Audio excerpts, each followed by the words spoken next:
Hello, I'm Diggins, and welcome to People in Perspective. Today, our guest is Ed Petrak, Deputy Chief of the Brookfield Police Department. Ed, thank you for coming on. You're welcome, Brent. So, could you tell us what your daily life is like? Well, my daily life with the police department is it changes from day to day. Police work. I mean, it depends on what happened the night before. If it's a typical day, I'll stop off and get my coffee and sit down, read our reports from the night before, see what had happened. If there's anything else that we need to follow up on, things like that. Check in with the supervisors of each shift. And do those sorts of things. And then if there's not much to follow up on from the night before, then we'll get into long-term planning, looking at things like budgets and maybe training issues, things like that we can. So, what do you think are some serious crime problems in Brookfield? Serious crime problems. I wouldn't say that we have any serious crime problems. We've had some serious crimes happen in Brookfield, but as far as problems, occasionally we'll get car burglaries. We have street parking in Brookfield, so most of the time people leave their doors unlocked, so it's an educational kind of thing where we got to tell the public to lock their doors, keep valuables out of sight, things like that. So if we have issues, those kind of things pop up. We might get scams too with seniors, and sometimes we try and work with the newspapers, get those reports out there so people are aware that the scams are happening, and maybe do some public education things where we'll put on programs for seniors to kind of make them aware of what they can do to protect themselves. And when did you become Deputy Chief? I became Deputy Chief in December. Just last year, so December of 2015. So what was your career like before you became Deputy Chief? Well, I started with the police department in 1990, so I've been there this is my 27th year. Started off as a patrol officer, and patrol officers are the ones that kind of respond to the calls from day to day, the calls for service. From there I went and became a juvenile officer with the department, so I did things like I taught DARE, dealt with crimes involving kids, and crimes against kids. So those were kind of the things, my responsibilities back then. And from there I got promoted to sergeant, so that's the next step up from patrol officer. And when I was promoted to sergeant, I was left in investigation, so I was in charge of the investigative office. After that I got promoted to lieutenant, and I was put on a shift for a while, so I supervised the shift. And then I went into administration, which is dealing with the stuff like we talked about before, training and budget issues and just things that the department might need. So at the department, who helps you the most to do your job? Well,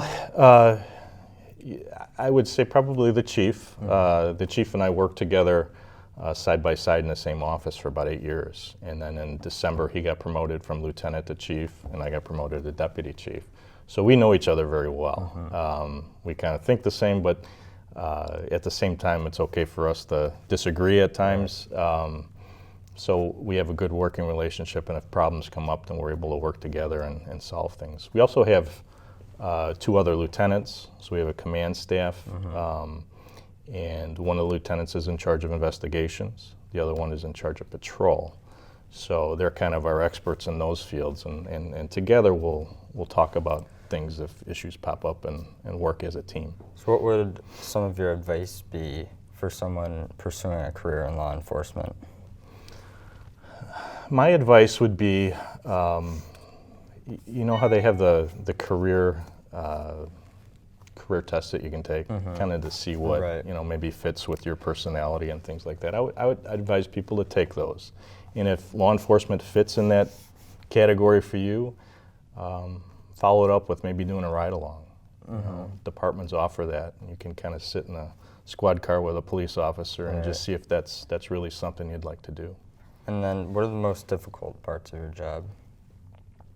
Most difficult would probably be the hours. There's a couple things. The hours, I remember just starting off as a new officer and having to work on Christmas, having to work overnight, when people are sleeping. It's just very different and something to get used to. So how is your direct relationship with the officers now that you're deputy chief?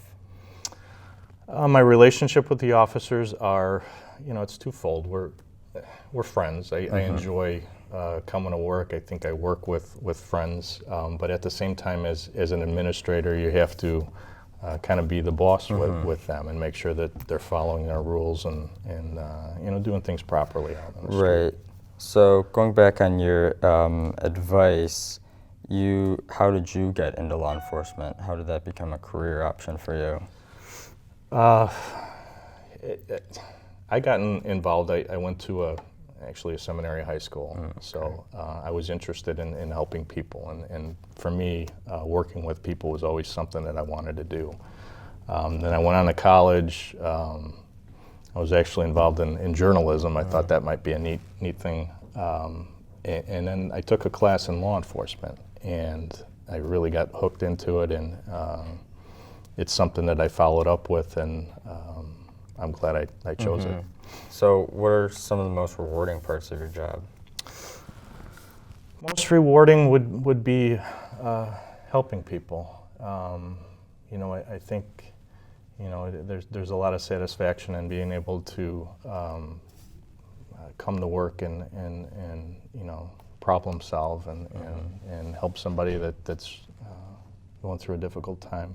I also enjoy coming to work and working with friends and people that you like, and not just at work but in the community. I mean, you make a lot of friends over 20-something years, and I've never not enjoyed coming to work. It's something that I look forward to every day, and coming in, which is a nice thing to do. So now as deputy chief, do you do any other teaching that you used to do?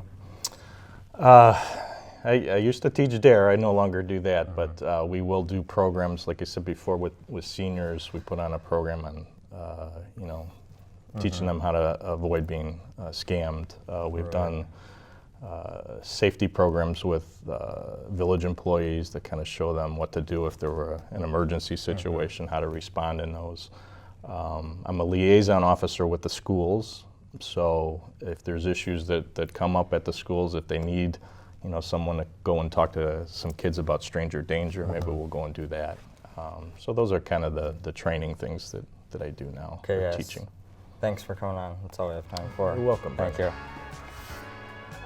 I'm Brendan Diggins, and this has been People in Perspective. Thank you for watching.